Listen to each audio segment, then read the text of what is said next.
Hello everyone, welcome to my YouTube channel. और आज के इस वीडियो में हम स्टडी करने वाले हैं फर्स्ट लॉ ऑफ थर्मोडायनामिक्स। ये सबसे सिंपल लॉ है और इसे हम law of conservation of energy भी कहते हैं। ठीक है, तो इस लॉ को समझने के लिए हम क्या कंसीडर कर रहे हैं, हमने एक सिलेंडर कंसीडर किया जिसकी ये जो वॉल्स है वो क्या है, फिक्स। ठीक है, और ये उसके ऊपर एक पिस्टन लगा हुआ है जो कि मूवेबल है, मतलब इजीली अप एंड डाउन ये मूव कर सकता है। और इस सिलेंडर के अंदर हमने एक गैस फिल की हुई है और इस गैस के पार्टिकल्स की जो इंटरनल एनर्जी है वो इनिशियली हम लेट करते हैं U1। इंटरनल एनर्जी क्या होती है, वो होती है sum of kinetic energy and potential energy. ठीक है, तो ये सिलेंडर और इसके अंदर गैस और मूवेबल पिस्टन मिलकर क्या बनाते हैं, एक थर्मोडायनामिक सिस्टम बनाते हैं। ठीक है, और इसके बाहर जो भी बच गया वो इसकी क्या कहलाएगी, वो इसकी सराउंडिंग कहलाएगी। तो जो इनिशियल हमारे पास इंटरनल एनर्जी है वो है U1। अब हम क्या करते हैं, अब हम इस सिस्टम को Q amount of heat provide करते हैं, मतलब हीट देते हैं। तो क्या होगा, इन पार्टिकल्स को एनर्जी मिलेगी। ठीक है, इससे क्या होगा, इनकी स्पीड बढ़ जाएगी। स्पीड बढ़ गई तो काइनेटिक एनर्जी बढ़ जाएगी। काइनेटिक एनर्जी बढ़ गई तो क्या होगा, इंटरनल एनर्जी भी बढ़ जाएगी। तो क्या हुआ, सिस्टम को हीट देने से उसकी इंटरनल एनर्जी जो है वो बढ़ गई। ठीक है, तो इंक्रीज स्पीड के साथ अब ये जो पार्टिकल्स हैं, क्योंकि अब इनको एनर्जी मिल गई है, तो ये रैंडमली इधर उधर बढ़ी हुई स्पीड के साथ, बढ़ी हुई काइनेटिक एनर्जी के साथ मूव करना शुरू कर देंगे, रैंडमली इधर उधर। ठीक है, तो क्या होगा, ये सिलेंडर की वॉल से भी कोलाइड करेंगे और साथ में ये जो मूवेबल पिस्टन है इसके साथ भी क्या करेंगे, कोलाइड करेंगे। तो क्या होगा, जैसे ही, क्योंकि सिलेंडर की वॉल्स फिक्स हैं, ठीक है, तो इसलिए सिलेंडर की वॉल्स पर इनके कोलिजन का कोई इफेक्ट नहीं होगा। लेकिन पिस्टन जो है वो मूवेबल है, तो जब ये बढ़ी हुई एनर्जी या स्पीड के साथ पिस्टन के साथ कोलाइड करेंगे तो क्या होगा, पिस्टन जो है वो क्या कर जाएगा, वो मूव कर जाएगा।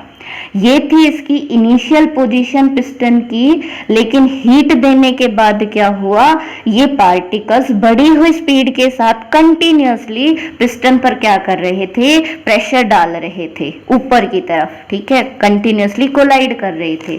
तो अब क्या होगा, पिस्टन जो है वो अपनी इनिशियल पोजीशन से हट जाएगा और थोड़ा ऊपर चला जाएगा। ठीक है, तो अब ये हो गई पिस्टन की फाइनल पोजीशन। ये थी इनिशियल पोजीशन और ये बन गई अब इस पिस्टन की फाइनल पोजीशन। तो देखिए, इनिशियल से फाइनल पोजीशन तक लेकर जाने वाले कौन हैं, गैस के पार्टिकल्स हैं। ठीक है, गैस क्या है, यहाँ पर हमारे पास सिस्टम है। तो क्या हुआ कि सिस्टम ने काम किया। ठीक है, work is done by the system. Gas particles की वजह से पिस्टन ऊपर की तरफ मूव किया, तो इसका मतलब work is done by the system. Work is done by the system. तो जैसे ही सिस्टम को हीट मिली तो उनकी स्पीड बढ़ी, काइनेटिक एनर्जी बढ़ी, इंटरनल एनर्जी बढ़ी और साथ में पिस्टन ऊपर की तरफ मूव कर गया। तो इसका मतलब सिस्टम के पार्टिकल्स की वजह से वो ऊपर की तरफ मूव हुआ, तो इसका मतलब सिस्टम ने काम किया। Work is done by the system. तो लेट करते हैं, इनिशियल से फाइनल पोजीशन तक जाने के लिए जो सिस्टम ने वर्क डन किया वो कितना है, वो है W। ठीक है, तो देखिए यहाँ पर जो हमने हीट दी उसका क्या यूज हुआ, उसका दो जगह पर यूज हुआ।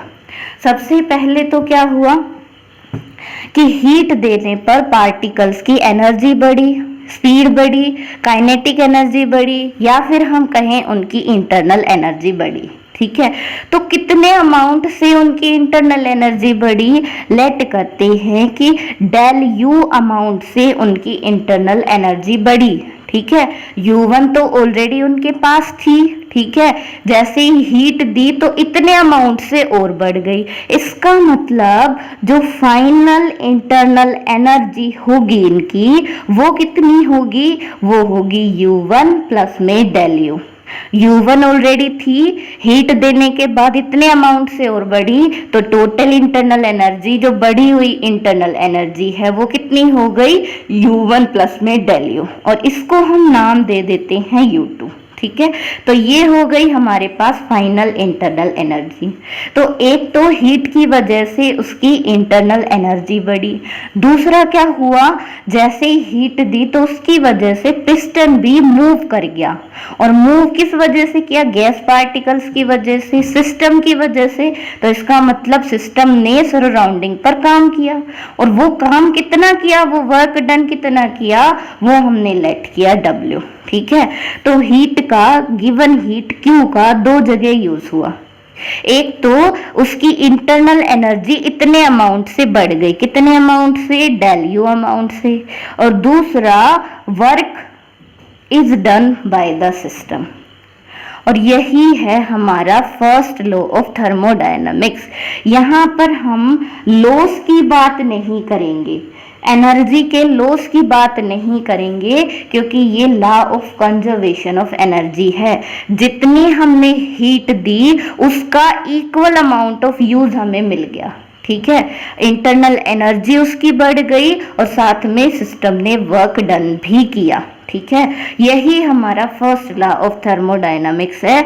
और चाहे तो इसको ऐसे भी लिख सकते हैं, चेंज इन इंटरनल एनर्जी मतलब डेल U कितना है, वो है U2 माइनस U1, जहां पर U2 हमारे पास फाइनल इंटरनल एनर्जी है और U1 इनिशियल इंटरनल एनर्जी है। चाहे तो हम इसको ऐसे भी लिख सकते हैं, और यही है हमारा फर्स्ट लॉ ऑफ थर्मोडायनामिक्स। तो क्या कहता है, क्या डेफिनेशन बनी इसकी, द हीट, ठीक है, एडेड टू अ सिस्टम, अगर ऐड कर रहे हैं, इज इक्वल टू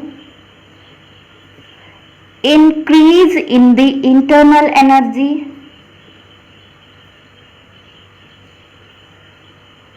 एक तो यूज हो गया उसकी इंटरनल एनर्जी को इंक्रीज करने में, and work is done by the system.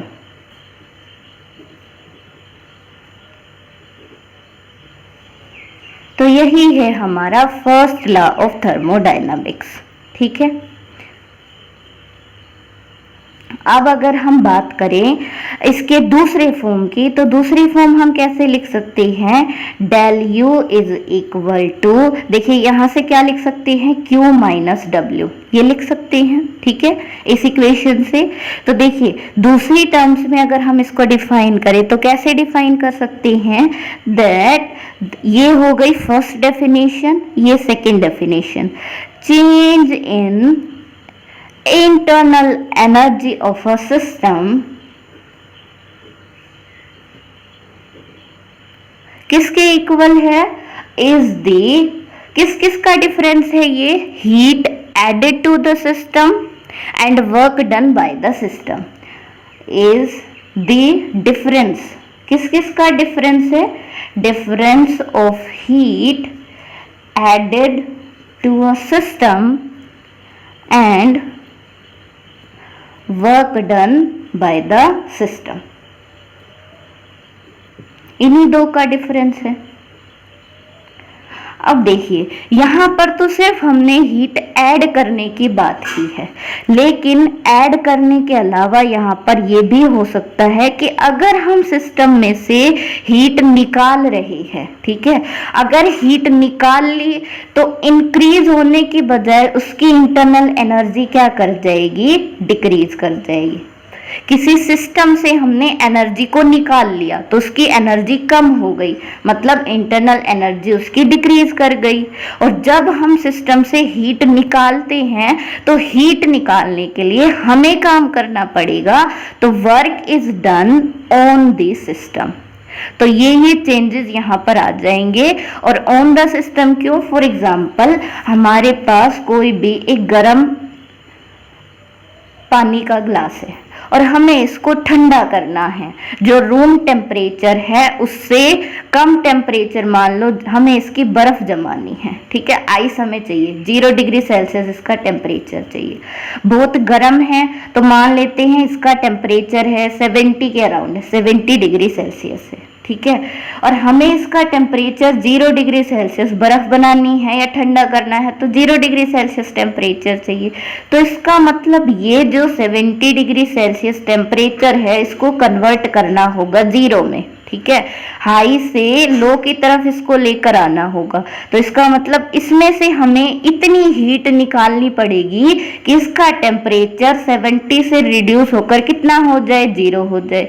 लेकिन ऐसा अपने आप तो होगा नहीं, जब हम इस गर्म दूध के ग्लास को फ्रीजर में रखेंगे, रेफ्रिजरेटर में रखेंगे, तब जाकर इसका टेम्परेचर इतना पहुंचेगा। तो इसका मतलब काम किसने किया इस सिस्टम पर, इस सिस्टम पर रेफ्रिजरेटर ने काम किया, ठीक है। तो इसका मतलब work is done on the system, system पर काम हो रहा है, ठीक है। तो जब हमें हीट निकालनी होगी तो उस पर काम किया जाएगा, सिस्टम पर काम किया जाएगा, ऑन द सिस्टम, ठीक है। अब लास्ट में एक छोटा सा हम इसके एक और फॉर्म की बात कर लेते हैं, जो कि है इसकी डिफरेंशियल फॉर्म, ठीक है, डिफरेंशियल फॉर्म। तो क्या है वो differential form, first law of thermodynamics की, वो है del Q is equal to D U plus में डेल डब्ल्यू, जहां पर डी रिप्रेजेंट करता है एग्जैक्ट डिफरेंशिएशन को और डेल रिप्रेजेंट करता है इन एग्जैक्ट डिफरेंशिएशन को, ठीक है। तो एग्जैक्ट डिफरेंशिएशन किनका होता है, वो क्वांटिटीज जो पाथ इंडिपेंडेंट होती हैं, ठीक है, जैसे कि इंटरनल एनर्जी सिर्फ इनिशियल और फाइनल पोजीशन पर ही डिपेंड करती है, ठीक है। पाथ इंडिपेंडेंट क्वांटिटीज जो होती है उनका एग्जैक्ट डिफरेंशिएशन होता है, और जो कि पाथ डिपेंडेंट क्वांटिटीज होती है उनका इन एग्जैक्ट डिफरेंशिएशन होता है, जैसे कि वर्क डन, ठीक है। तो sum of exact and inexact quantity will be an inexact quantity। तो ये डेल क्यू जो है ये क्या है, ये एक inexact डिफरेंशियल होगा।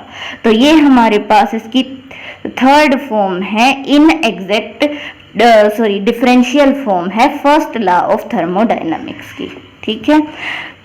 तो अगर इस वीडियो के रिगार्डिंग आपके पास कोई भी सजेशंस हैं, कंप्लेंट्स हैं, तो आप कमेंट बॉक्स में कमेंट कर सकते हैं।